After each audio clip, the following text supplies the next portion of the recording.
Ms. Mundo, Here. Mr. Olson, Here. Mr. Walker, Here. Mr. Erkins. Here. I guess it's not official yet. Never mind. Did you hear that? Yes, Yes. thank you. Okay. Are there any changes or additions to the agenda?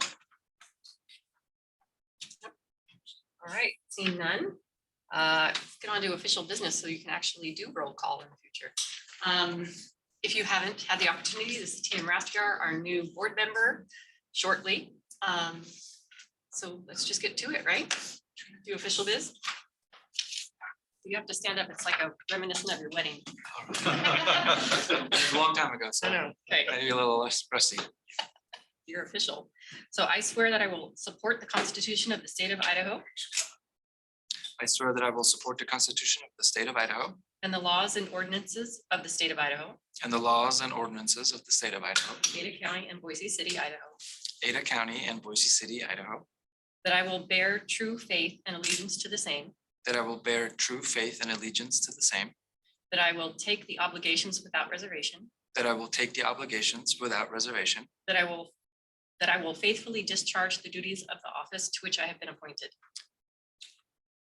That I will faithfully discharge that I will faithfully discharge the duties of the office to which I have been appointed. the duties of the office to which I've been appointed. Congratulations. Thank you very much. Okay.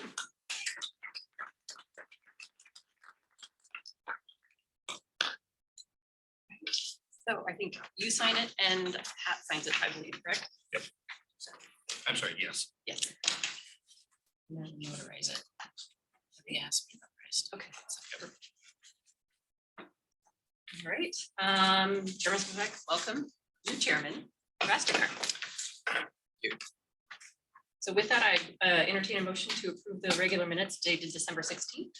So moved. Second. All those in favor? Aye. I'd also entertain a motion to approve the minutes of the special meeting dated January 4th, 2023. So moved. Second, all those in favor? Aye. Great. On to the monthly activity and financial report, Pat and Marie. Thank you, members of the board, team, again, welcome and congratulations. If there's anything you need from any of the staff people who presented today, please feel free to reach out.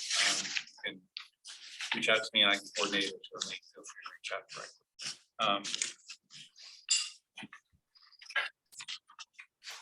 So I had very few highlights this month and it didn't format quite the way it looked like when I sent it out.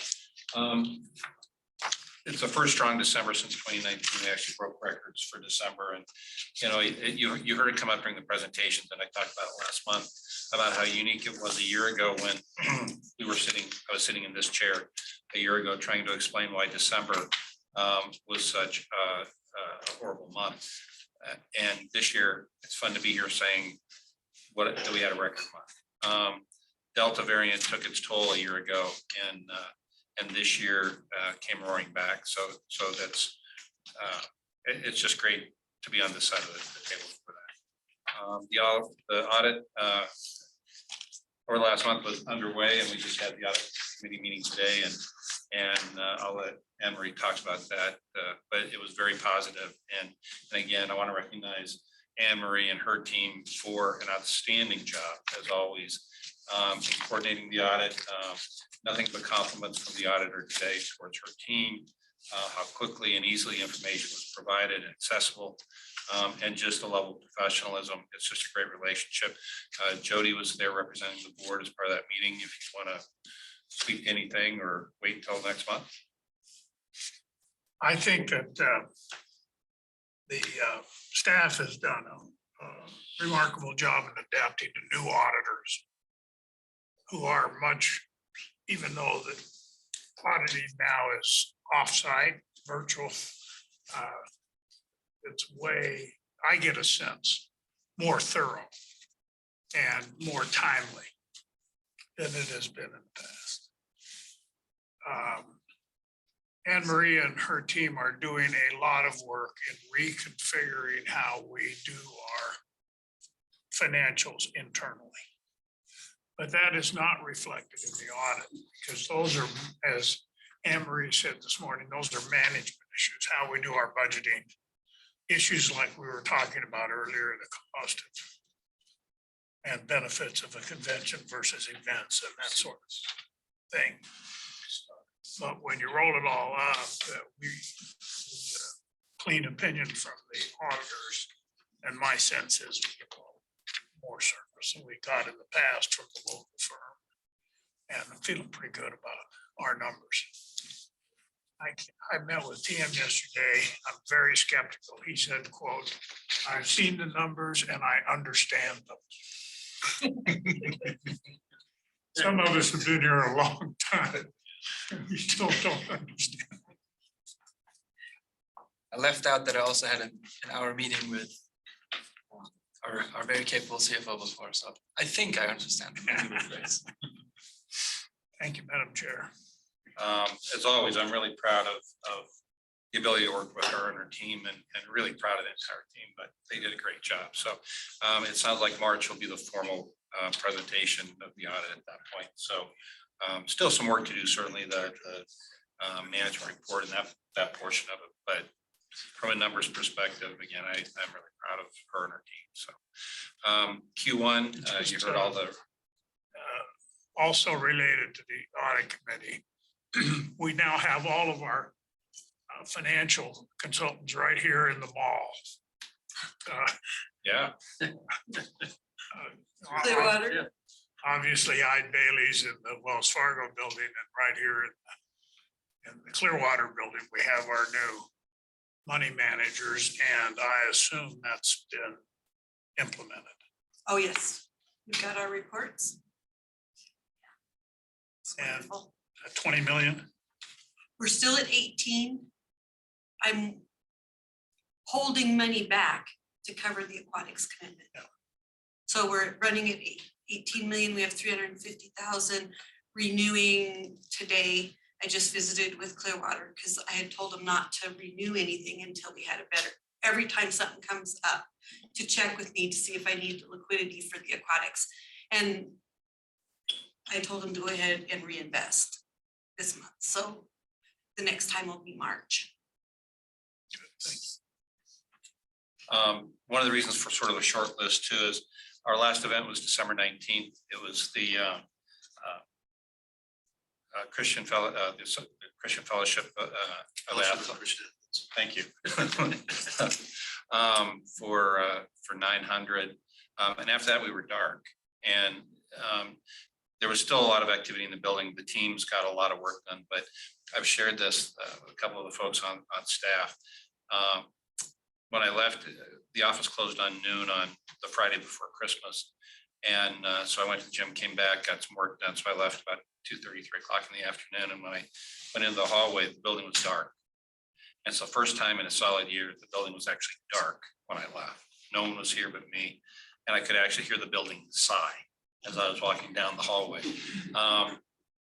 Both the team and the building needed rest.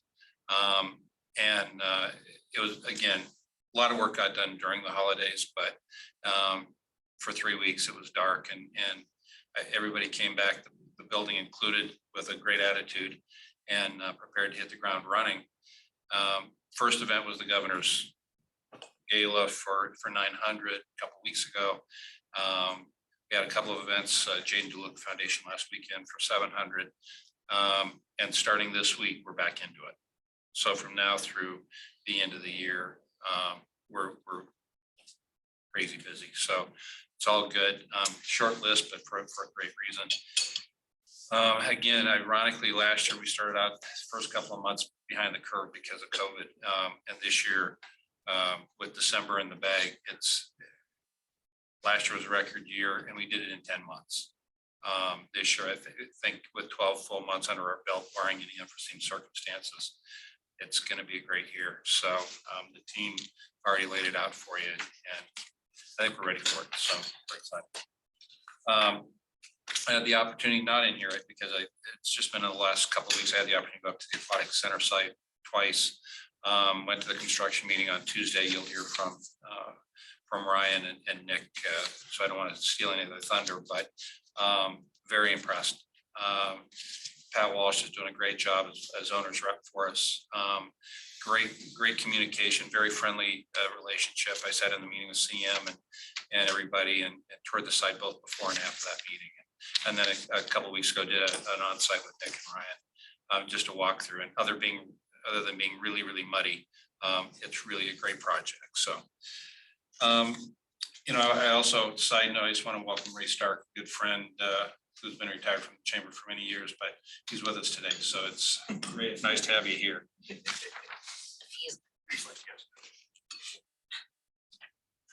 So again, talking about December, just a couple of really big events and from probably particularly Kristen, will appreciate this. I mean, our carpet is really, really ugly when you're trying to match it up as an interior designer. We hear that a lot. But the minute the lights go down and people enter the room, the carpet's not even in the picture. And so it just did how elegant some of the sets were in December. This one was generally, AGC was here. And again, you don't even pay attention, lights go down and it's all about the room and the setup. So it's just fun as I try to do every month to celebrate the team and the success that we have and the great team that works here. So first month costs, again, particularly for TM is you see the goals and the percentages, how much is left. It always looks like a stretch out of the first month, although again, it looks a heck of a lot better this year than it did in 2022. So, I'm really comfortable with where we are at starting, start of the year. As you can see the financials, the stabilization fund for $6 million is there. And then the additional capital needs, as we talk about, is our projects that will take place over the next couple of 3 years, not all at one time. So that's sort of rolling 10. But again, I think it's a great start to the year. Local events, I think we're in good shape. The event days, December is not a big convention month. So, I mean, to even have one of the books is great. The goal is 60 actually. With the loss of a couple of contracts because they were tentative, we're down to like 72 as slide we'll see in a minute. But for the year, the goal was 60. This was back. Budgets, TM are completed. We start them in July. We're done in September, and then the board has to vote on accepting the budgets because there is the renewal, the bond renewal. So the budgets are presented in October. So some of the information that we have in here is based on obviously what we know at the time for future. So so we lag a couple of months, but again, in this case, it's all good. ADR and occupancy continue to be very, very strong. If you look at compared to prior year, we were up. The occupancy itself went down, demand remained high. Rates are continue to be strong in the marketplace. I just got the year-end quarterly report from Smith Travel, and I haven't had a chance to look at it yet. That takes just some local sort of downtown hotel group, separates it out from the rest of the market. So I haven't had a chance to look at that yet. But I mean, collectively across the year, rates and demand continue to be up. So continue to be strong. We've seen over the last 3 months, I'll mention this, Allie and I and Carrie have talked, and I've talked to a couple of local hoteliers. September, October, November, demand was actually down year on year. In some cases, it was a couple thousand room nights. In another month, it was like 8,000 room nights. But there's a trend, the consistent trend down 3 months. Now, again, if you look year on year, Delta variant was taking its toll, particularly on the coastal states. And so, and again, people still wanted to get out of town, that sort of thing, and Idaho was the destination. So we've been talking about, what ancillary impacts have gone on over the last year, particularly in that last third of the year, that last quarter. Nothing definitive, but again, if you look at where we were as a state versus our surrounding states a year ago, while it feels like a long time ago, Delta was still around. I mean, we're still feeling those impacts a year ago. So again, nothing real definitive. There were obviously a couple of conventions fell out or actually still took place in November and then December happened. So we're walking through it. But if you look collectively at the end of the year numbers, the financials, room taxes were still breaking records. So we're cognizant of it. We're keeping an eye on it. Nothing definitive. It's not like we lost, a whole bunch of business this year. As Ali alluded to, there were a couple of groups, but we were able to fill them in with local. So again, from a room night perspective, we're watching it and nothing's really jumping out yet, but we're just paying attention, just so you know.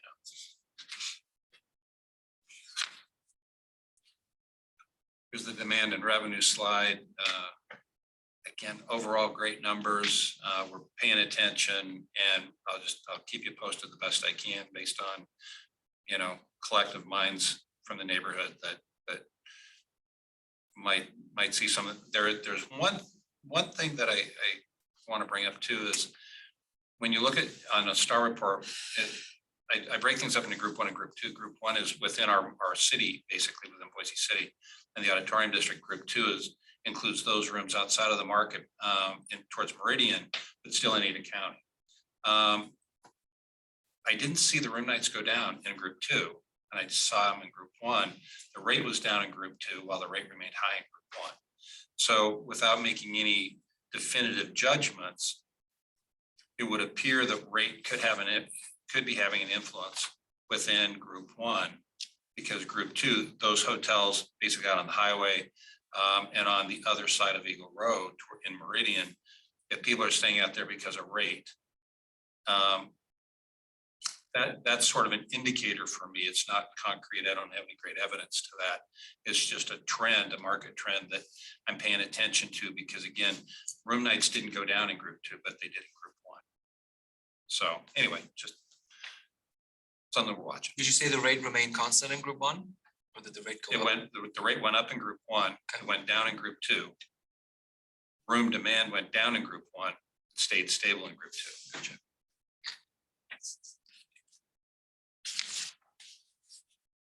As I talked about, you see, last month we were at 75 conventions for this year. We're down to 72 because of the tentative nature of some of the contracts that might shift a little.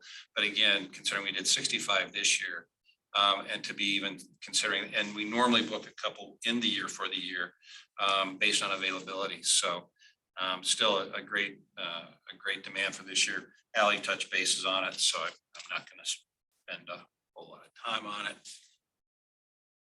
Again, confirmed, and team, the way this is built,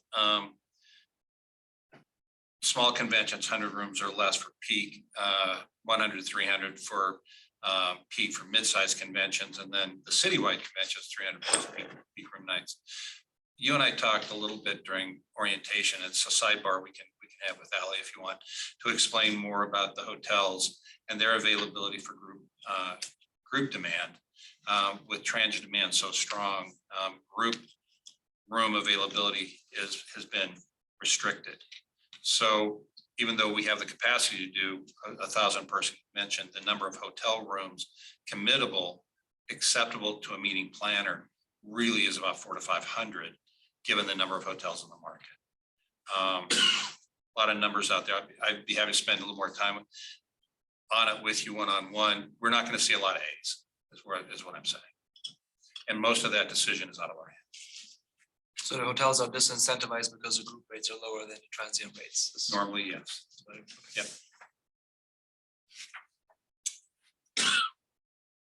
All yours.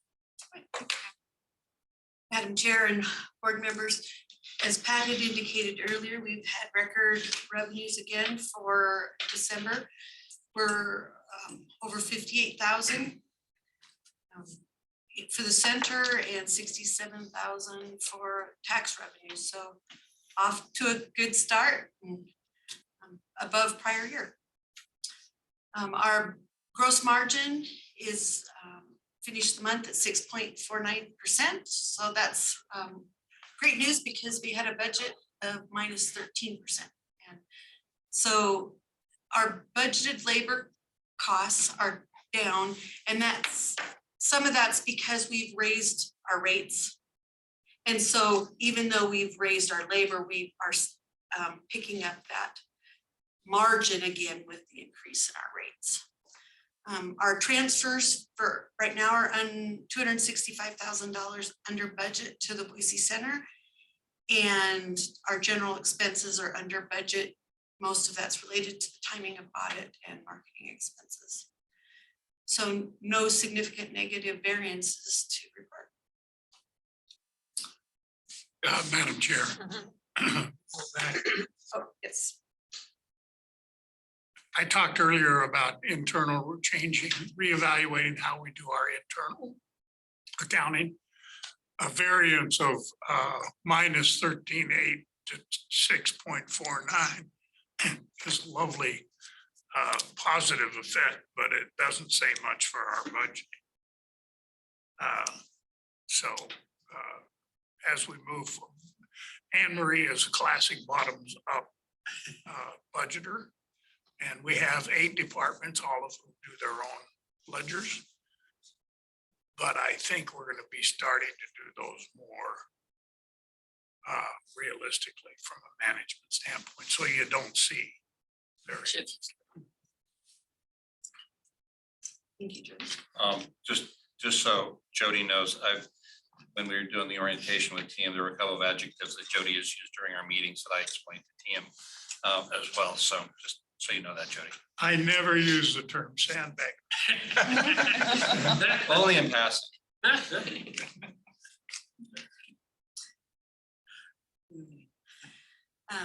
The Boise Center, again, relating to the budget, we're 228,000 better than budget. The district's 117,000 better than budget.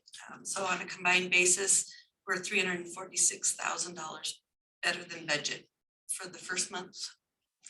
And if you look, 12/31, we had a combined loss of $99,000, and for 12/31/22, we actually have a combined profit of 62. So improvement from prior year. Revenues go a long ways. Financial highlights on the district again. We have $673. That's the green at the bottom, and as you can see, that's a record for December. In our history, our legal slightly over budget due to evaluation of some other projects. Transfers for the center are under budget, and we have no funding for the aquatics in December. Aquatics covered all the project costs in December. Boise, again, highest revenue month for December in the history of the Boise Center. That's the blue on the far left. So we've had December was really a great month considering we were only open 2 weeks. Square foot utilization. The blue is our actual or forecasted amount, and you can see that compared to last year, we have December, January, February, June, July is pretty close, August is higher.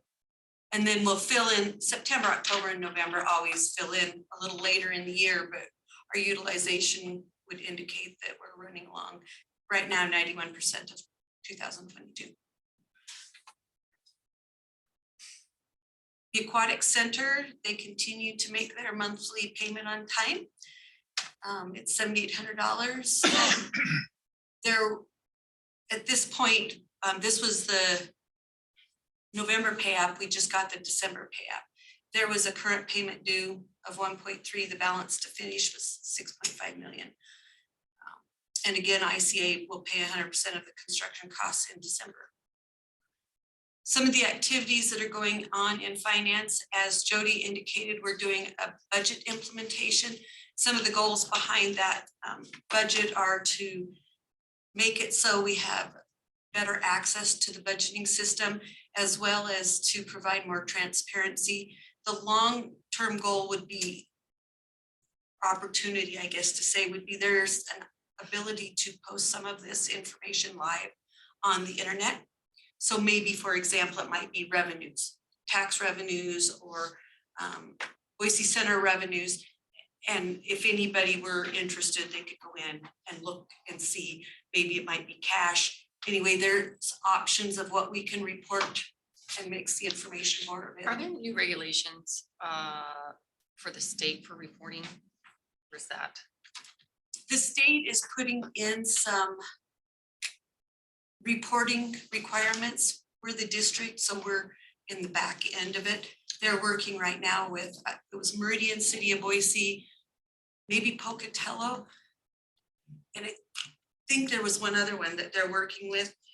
The long-term intent is to link in and up so that everybody classifies their revenue the same. I think the goal of the state is to be able to assess the total taxes regardless of whether it's happening at the state level, the county level, the local level, or at a district level. And so in order to do that, they need to get a consistency in reporting.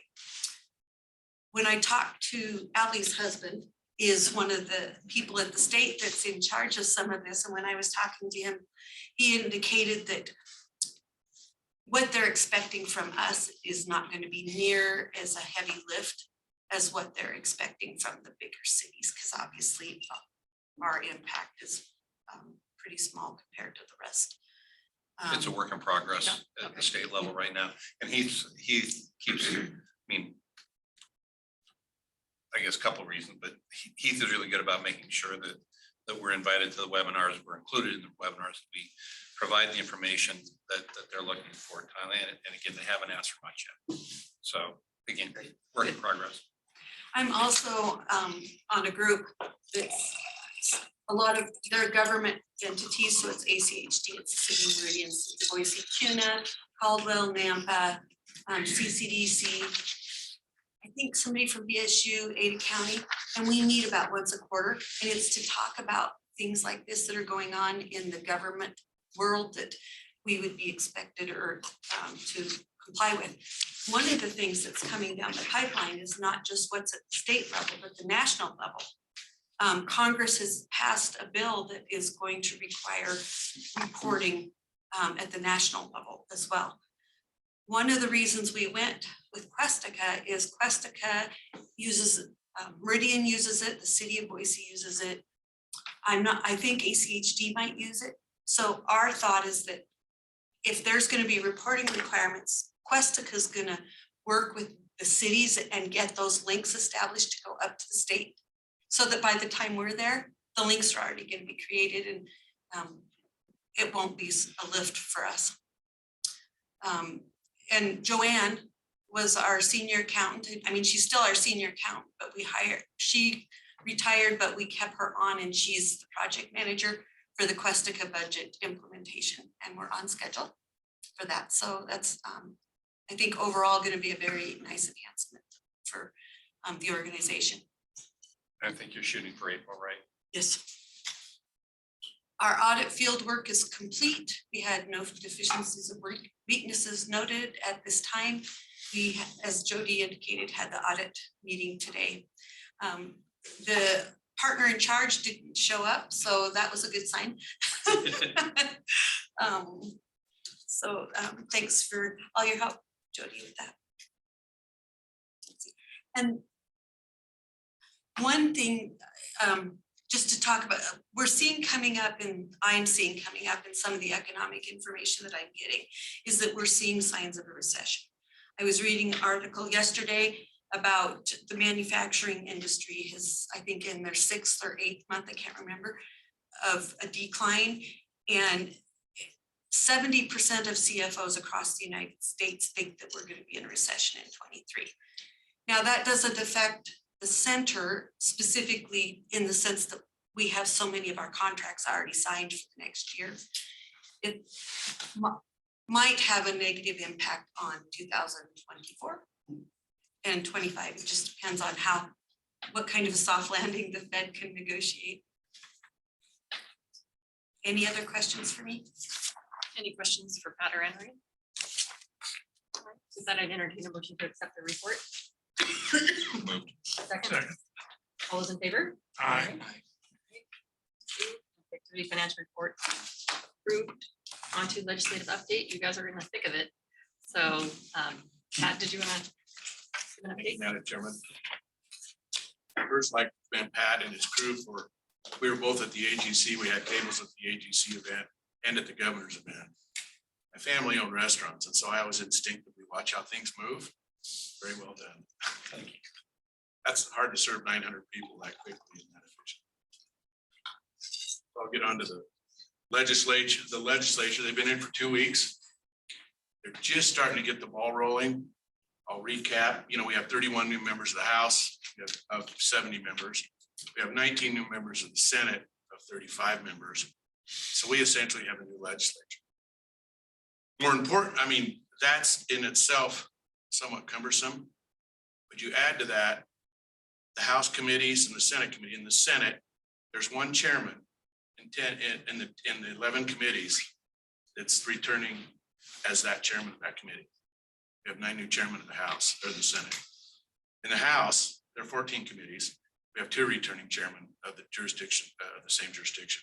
So that's, and it's always been in the legislature, new people come in, but there's always been that senior level of institutional ability to kind of maintain the structure of the body and have the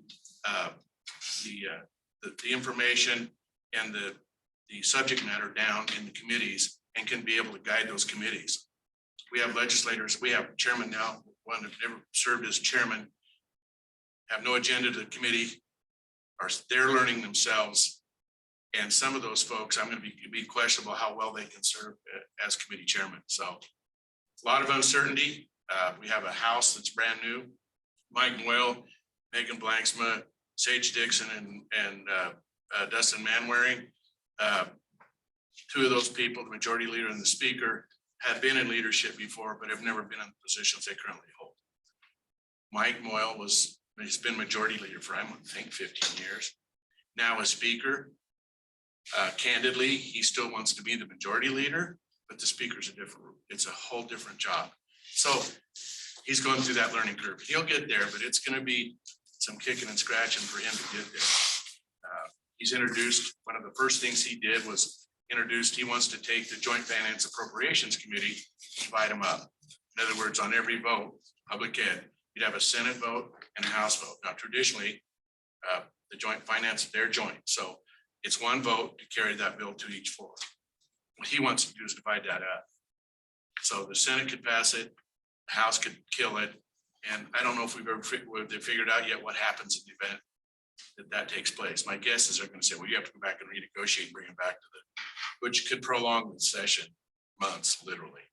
I mean, if they begin doing that, we're in some big trouble. Now, we've done our internal analysis of the bodies, and we kind of see that I think they're going to have a tough time holding any vote, but you don't have the speaker leaning in on the House with 5 new members of that. I mean, I think there are only 2 returning members of the House committee.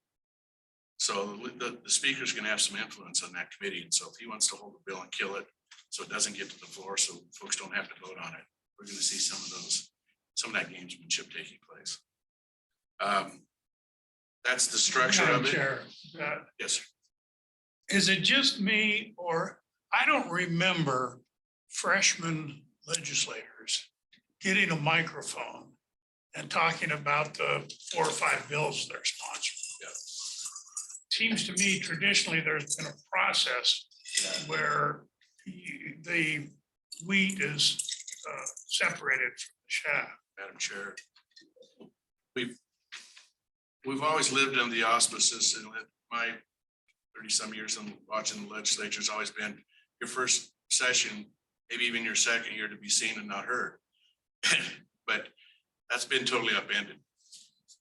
New group of legislators, and let me comment real quick on that. The new group of members that have gone to the Senate are very loud. They've got their agendas. They want to talk about militia. They want to talk about abortion. They want to talk about gun rights.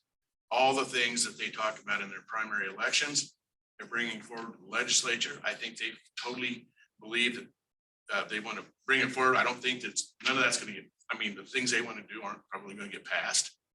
But it's about them getting reelected. And they're staying on their message. They got their base up there in their individual districts, and that's how they keep their base, by doing this things.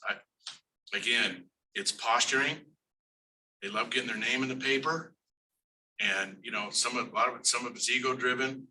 And I was really heartened to see last Friday, by the way, the first legislative hearing of the session was State Affairs, Senate State Affairs last Friday, where they killed that outlandish abortion bill, wanted to eliminate, you know, all the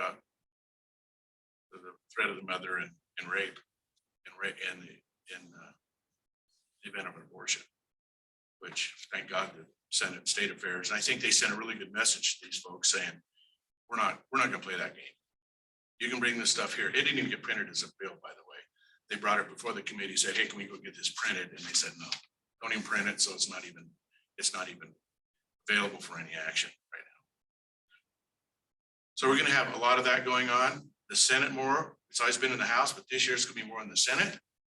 The House, ironically, has become a little bit more, I will say, governing, more reasonable. The members, the new folks coming into there seem to want to go in and work for their districts and work for the state, balance a budget, fund education, and it's been a refreshing change in the House. The Senate, there's about 10 people there that are gonna be very disruptive. So we're gonna watch that very closely. Again, we kind of know where they're gonna be coming from. We monitor the Freedom Foundation, and you know, whatever you see of the Freedom Foundation talking about, you can hear what they're talking about. Madam Chair. One of the things that we keep an eye on is the trans bills that may impact certain states and their ability to meet here in Idaho. Do you see any of these, you know, really onerous, these mean-spirited trans bills coming through the? We were just, I had another group bring that up to me this morning. We haven't yet, but they'll watch national media. And if it's happening in some state, they'll pick it up and try to run something out. I mean, it's all about their ability to kind of grasp their constituency. And then it's part of the, I mean, and I'll say this because the Freedom Foundation could grasp it and try to raise money off it, and then get a legislator to go carry it. I mean, it's a vicious cycle. But I haven't heard the trans stuff yet. I don't know. We watch it very closely.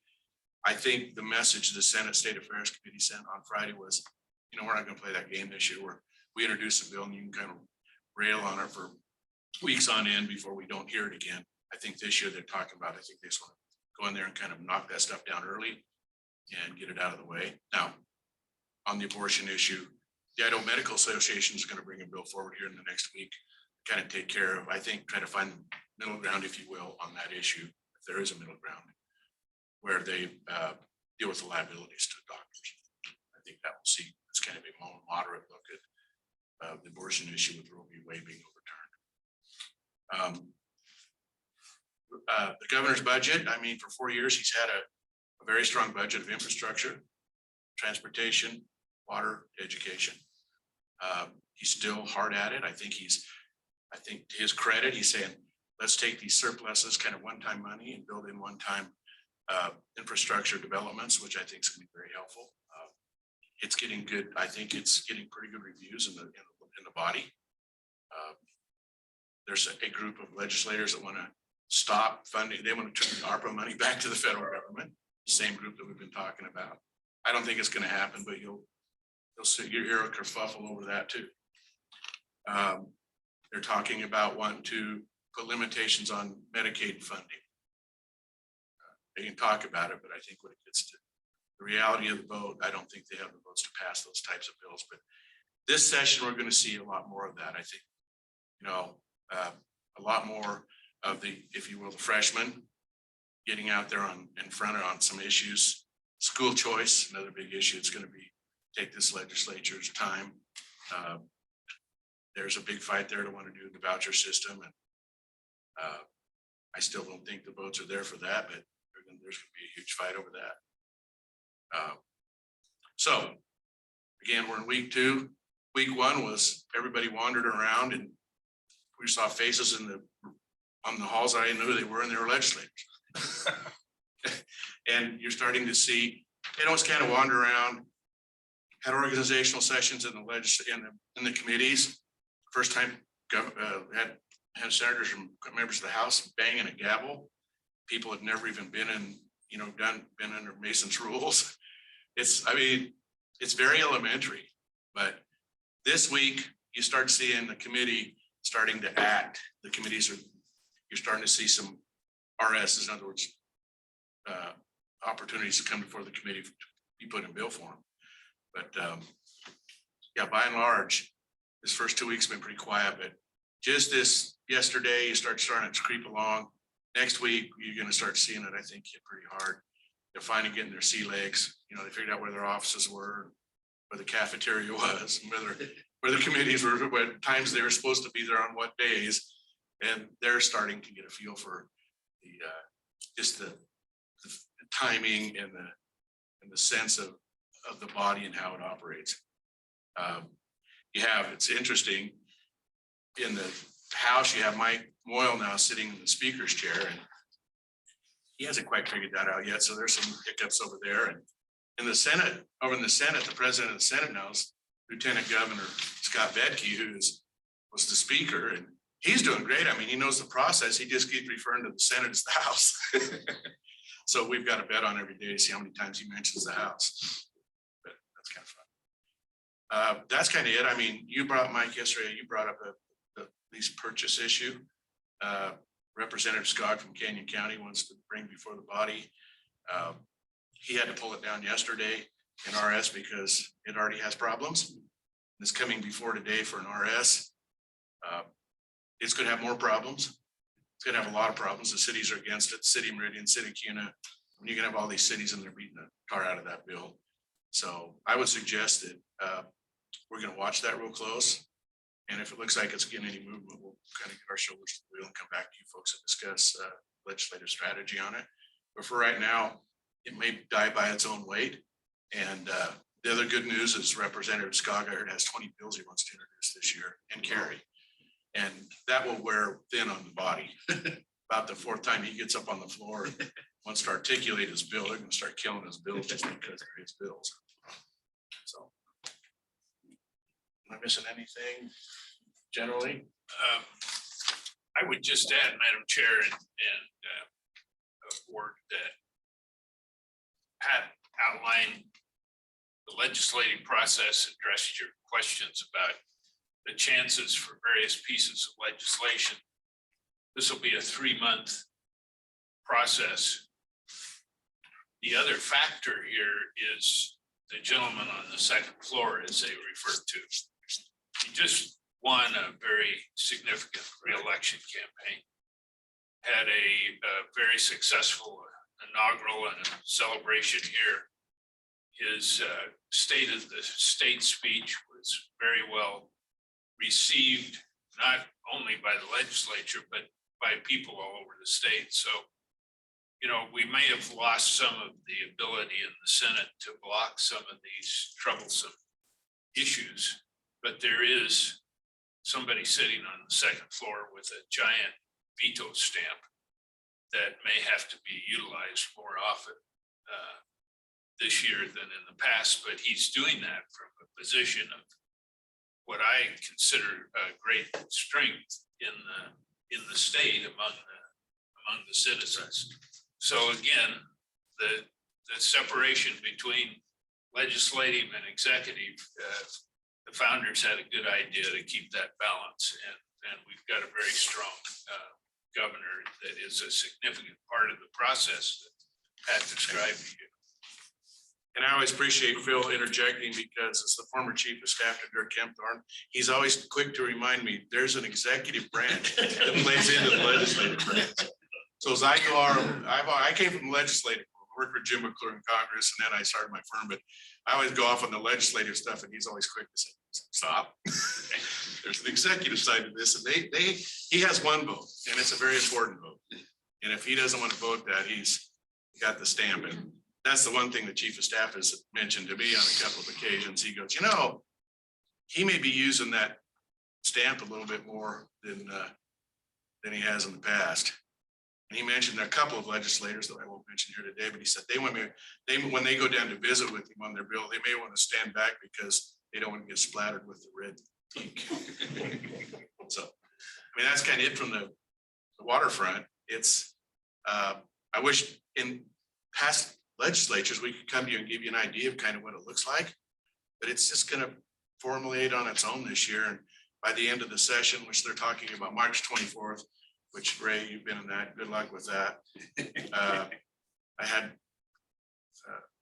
Scott Beck, he mentioned to me the other day, and maybe he's talking out of school, but I thought it was kind of entertaining. He said, Mike's gonna realize about March 10th, that he said March 24th. And it's gonna take the speaker about 3 weeks to get out. So he goes, don't count on March 24th. And I don't think so. I think this year might go a little longer just because it's gonna pick up, it's gonna start slower, and it's gonna act slower because those people haven't worked bills through the session, through the process. That will slow the process down. Committee chairman will slow the process down. So first week in April, obviously Easter's May, April 9th. So I looked at that saying that looks to be like kind of Good Friday. There'll be a lot of folks wanting to go home on Good Friday, be home for that. So somewhere in that area is kind of when I think they're gonna find to get out. Open any questions? Any further questions? Thanks for keeping an eye and letting us know what's going on and let us know if there's any. I'm watching things very Yeah. closely this year. Yeah, and I know that we'll continue to reach out to especially maybe some new members and touch base and Correct. let them know who we are and what we do. Right. Success not the record. Great, thank you. All right, on to ICA.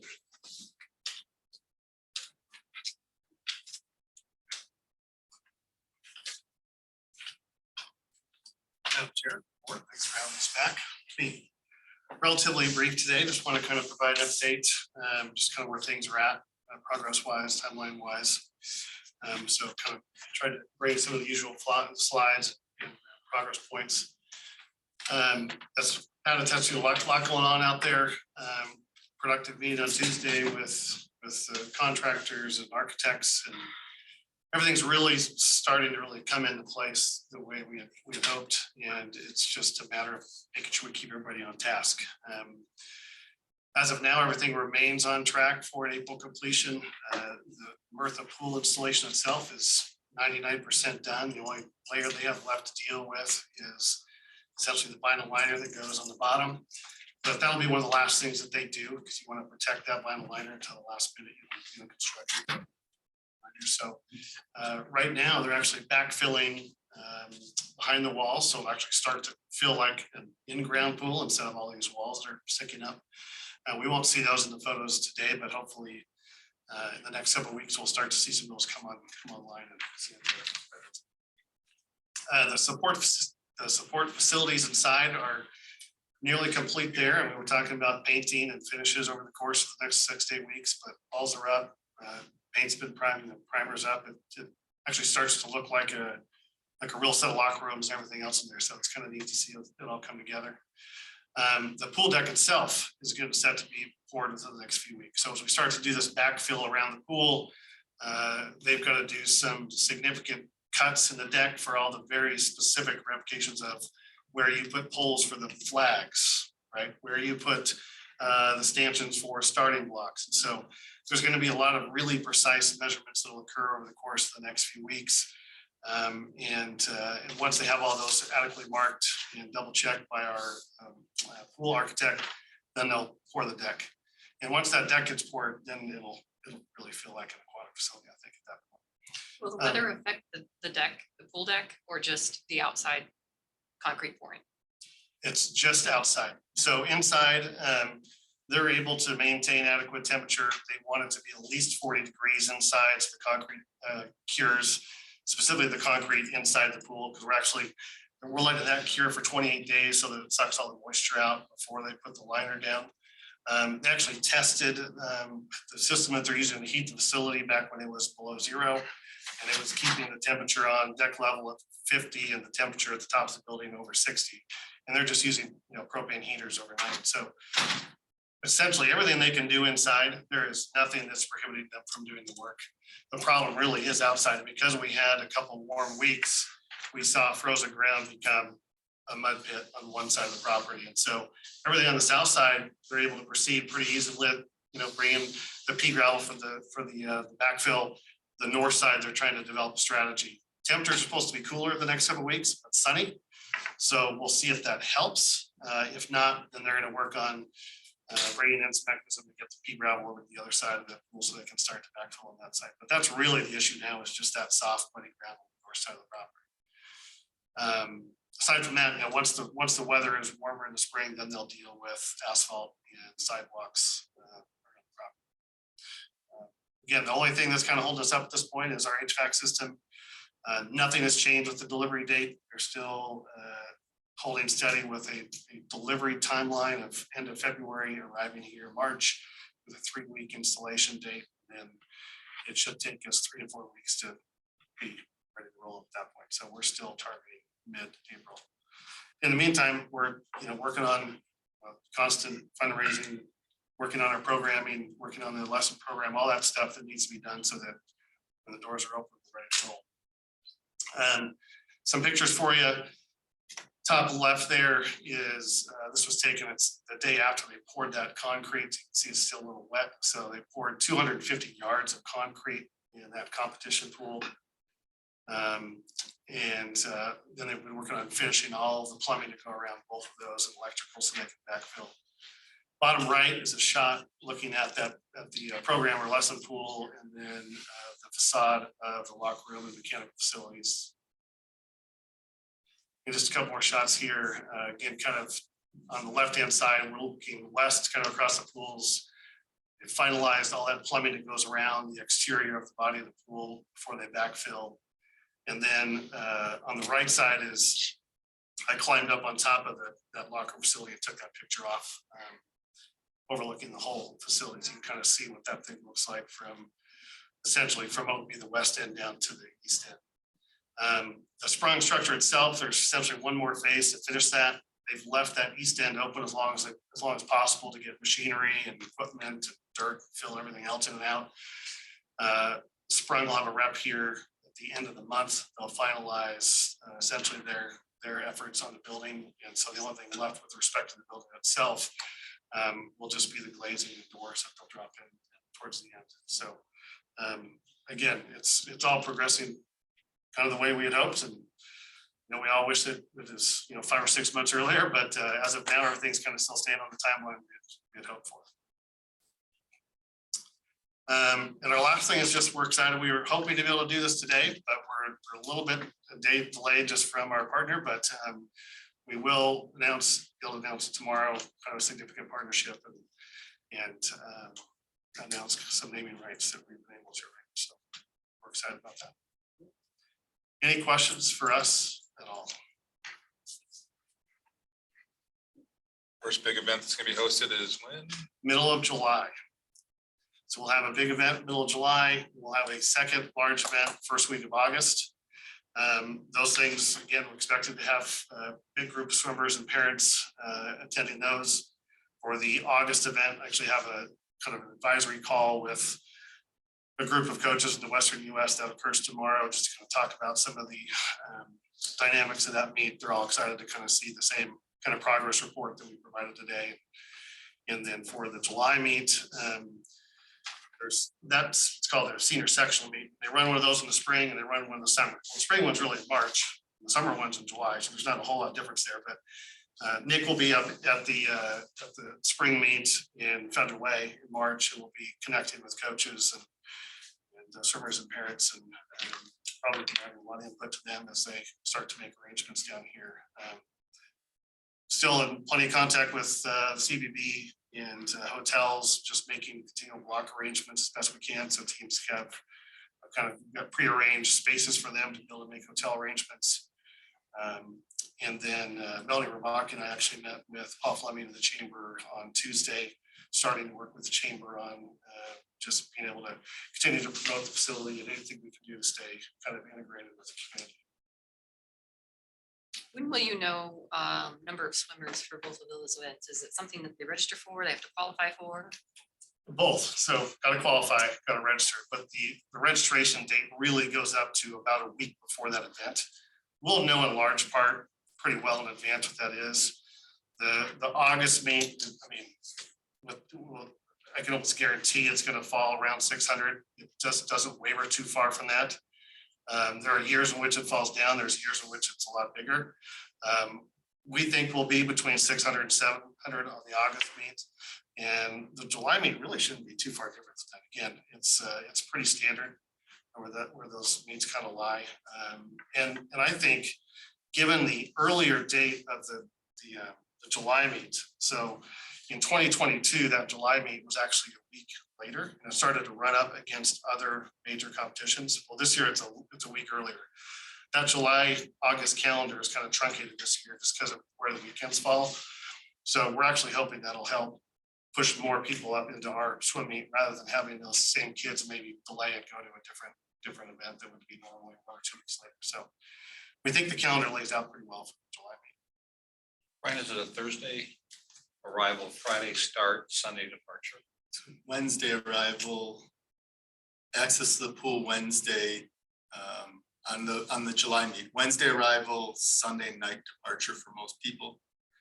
Monday for those coming, some California kids will stay extra, and those ones who qualify for the finals on Sunday night will stay overnight and swim Monday. The August meet is a Tuesday arrival and a Sunday departure. There are a couple of those teams that in the past, and I'm trying to think, I think it was San Diego, or I can't remember which team contacted us, and they actually stay another day and try to do something in the area, whether it be rafting or something of that nature. Each time they go to a different city, they try to find something that they can do in the area that kind of coincides with the area they're in. So we've had a couple of those teams reach out and look for opportunities to stay in the Boise area for another day. So. That's a good long those time. stretch. Yeah. For both meets, as It's a far lot as of number of hotels. room nights, and that sounds like Alaska economic and impact. Hawaii in August would end up coming in Sunday or Monday and staying till Sunday. They'll stay the week. They'll come in 2 days earlier That's great. because of the time change in the travel. That's a lot of room. That's a lot of room nights. We hope so.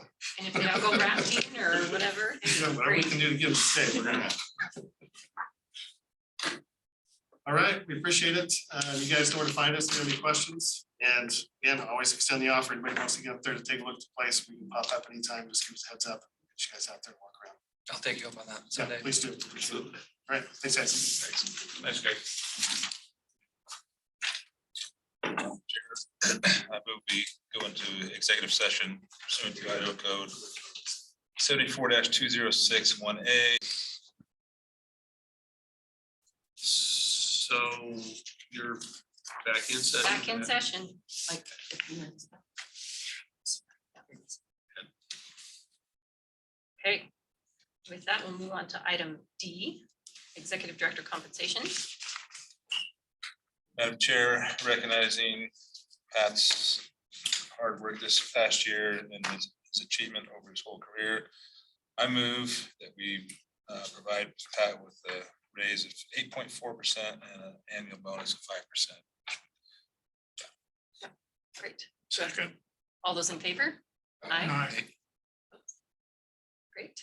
Thank you very much. On to item E, Succession Planning Recruiter Retention. Madam Chair, I'd like to make a motion to, we having interviewed a couple of recruiters. I would like to make a nomination that we hire Extendra under the terms that they proposed. Great. Do I have a second? Second. All those in favor? Aye. Aye. Any opposed? Great. On to item F, Ad hoc Hiring Committee. Madam Chair, I'd like to make a motion that we create an ad hoc hiring committee that's directed by you as to appointees. Great. Do I have a second? Second. All those in favor? Aye. Fantastic. Thank you. Seeing no other items before the board today, I like to adjourn. It was very efficient. Those last